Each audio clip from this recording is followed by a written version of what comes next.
storms, submarines, snow deserts, waterfalls, monkeys, jungles, and northern lights. When I joined the TV team for a German cruise ship company, I knew I was in for an adventure. I just didn't expect this much. I've now spent 160 days of my life living inside a floating city, cruising Europe and the Caribbean. And even though I've decided I'll probably never go back to work on one, here's what it was really like. August 2023.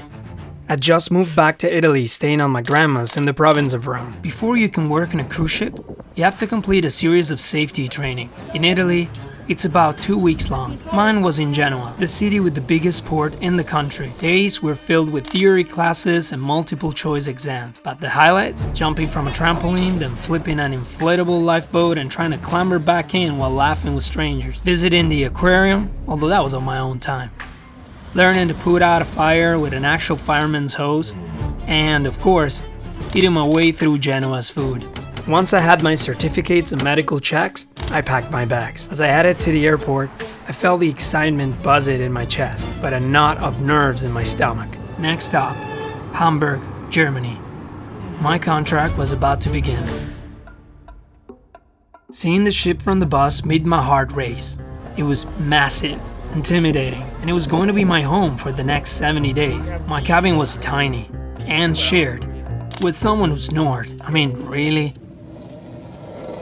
Luckily, I got moved after 4 days. New cabin, still tiny, new roommate, no snoring, and a friend. The TV team was welcoming, but being the only non-German made me feel like I was on the outside looking in. My main duties?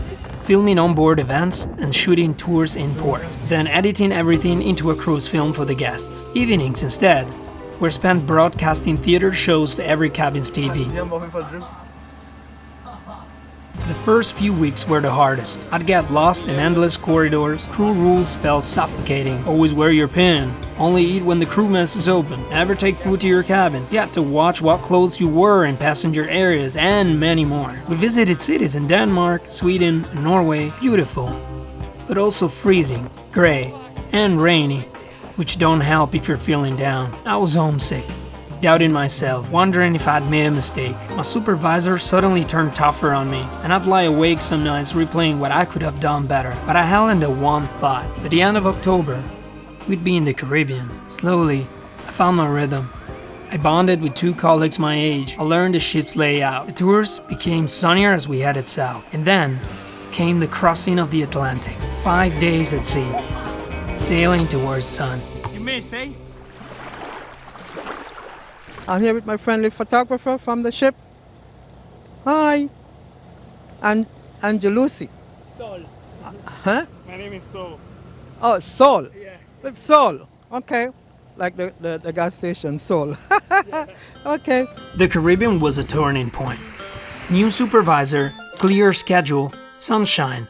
I remember stepping onto my first Caribbean island and feeling the heat wrap around me like a hug.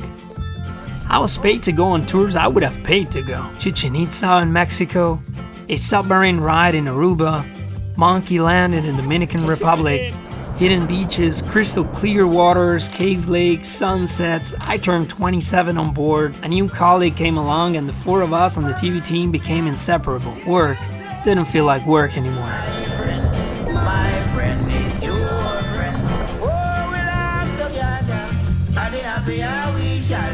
And just like that, 40 incredible days flew by. Leaving was bittersweet. I was excited for land life again, but a part of me wanted to freeze time right there, in that golden glow of the Caribbean, with the sun of the ocean in the middle of the night. The cruise wrapped up in December. My next job wasn't until March, so I went to one of my homes. And well, life decided to shake things up again. I flew from the Dominican Republic to Uruguay, where both of my parents were waiting. I hadn't spent a full Uruguayan summer since I was 18. Uruguayan summers are beautiful. Family, friends, pets, never-ending beaches, watching football matches from a hammock, fishing for mussels. Everything feels slower, warmer. And then I met someone. Also a nomad taking a break. I fell hard. So hard, I canceled my flight back to Europe and stayed until just before my next contract. And once again, I wish time would have stopped. But time never does, and I had to cry my way back to Europe. We promised to see each other again. In 4 months. Back in Rome, I did my medical tests, packed my bags, and spent my last days with my grandma before heading to Hamburg. This time my contract was 90 days, all in Northern Europe.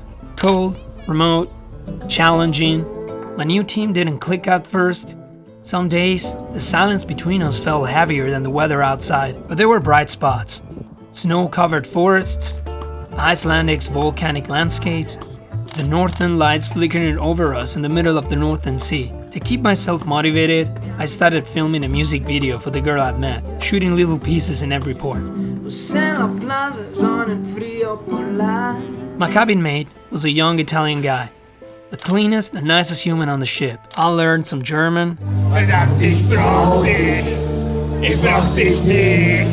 made friends with a dancer, found moments of peace in the spa when the ship felt too small. Some days felt like luxury jail. Other days, like I'd stumbled into a National Geographic special. By June, the sun returned. The fjords turned green and the mood on board lifted. We visited Spain, France, and swam in the coldest lake in Adfjord, Norway. So bad. Then it hit me. If things worked out with her, this might be my last cruise. So I wanted to stay present, soaking in every view.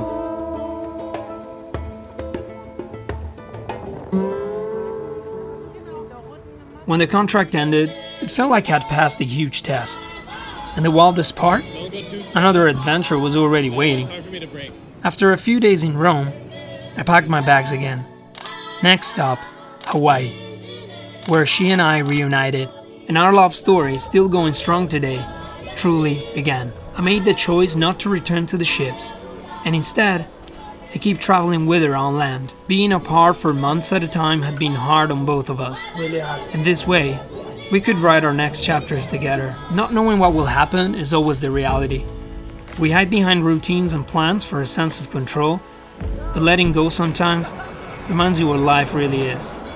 I'll never forget those cold landscapes that kept me going, and that the more you go through hard seasons, the less scary they get.